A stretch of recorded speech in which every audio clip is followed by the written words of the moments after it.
Hey everyone, in this video, I will show you how to delete page in Canva mobile.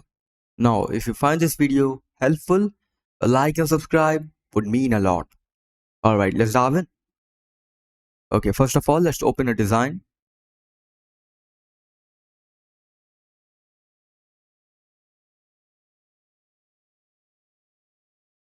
Okay, in order to add a new page, just zoom in the page using your thumb and index finger like this.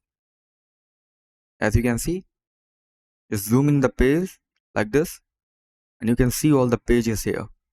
For example, I want to delete page number 3. So just click on it and here you can see this option delete. On bottom, click on delete.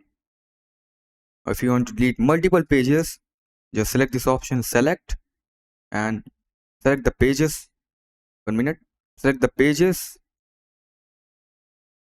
like this and just delete the page.